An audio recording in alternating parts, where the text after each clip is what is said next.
populaire alcool ayant donné son nom à la fameuse rue du French Quarter de la Nouvelle-Orléans, le bourbon a inspiré bien des titres de blues, mais aussi des plats en cuisine. Pour mieux découvrir ce whisky américain, Ruby s'est rendue au Hooch Bourbon House d'Ottawa en compagnie de Gabriel Major-Marotti, conseiller à la LCBO. Tous les bourbons sont des whiskies, mais pas tous les whiskies sont des bourbons. Pour nous mélanger encore plus. Exact. Pour faire ça simple, tous les bourbons sont des whiskies qui ont été faits à base de maïs.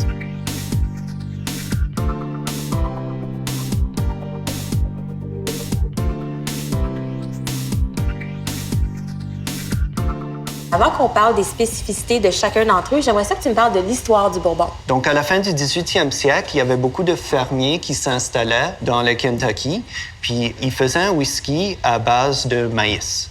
Ça donne que les barils qui étaient envoyés dans différentes parties des États-Unis étaient marqués avec l'étampe Bourbon County dessus. Donc, les consommateurs, ils se sont dit que ce style de whisky, donc avec beaucoup de maïs dedans, était identifié avec cette région-là. Était identifié avec le Bourbon. Alors, Gabriel, tu nous proposes de commencer par lequel? Commençons par celui-ci. C'est le Basil Hayden Kentucky Bourbon. Celui-ci a été âgé en baril pendant à peu près 8 ans avant d'être embouteillé. Puis le nom nous provient en fait d'un fermier qui s'est installé dans le Kentucky au 18e siècle. Puis il est devenu reconnu parce que sa recette personnelle de bourbon contenait beaucoup plus de seigle que la recette habituelle. Alors, qu'est-ce que ça change au goût? Dans ce cas-ci, il va être un peu plus léger, un peu plus souple, un peu plus facile à boire. OK. Ça sent vraiment le caramel. Il est très souple. Souple, mais très épicé en même temps, très poivré en bouche. Oui. Riche, mais facile à boire.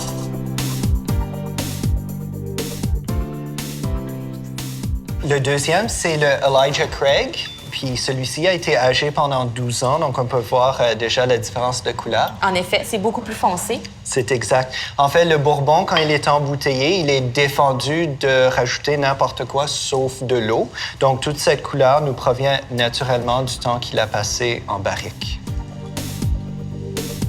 Déjà, je trouve que les arômes sont plus complexes que le premier.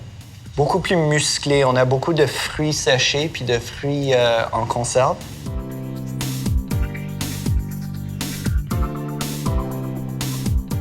Je trouve qu'il y a un petit goût d'agrumes, un peu épicé. Très poivré. Comparé à notre Basil Hayden, qui était très souple, celui-ci a vraiment une tenue puissante en bouche. Puis le goût est prononcé à la fin. Je le goûte encore, je le goûte très bien. Il est délicieux.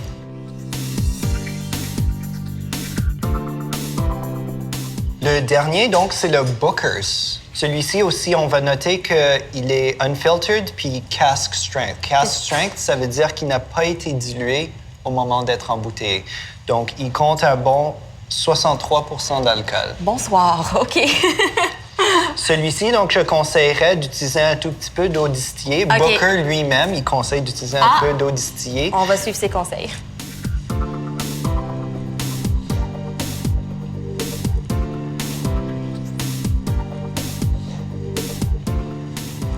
Il est définitivement plus intense. Un bourbon de dégustation en fin de soirée. Ça serait un bon digestif. C'est exact. Bien, merci beaucoup. Merci. Des belles découvertes.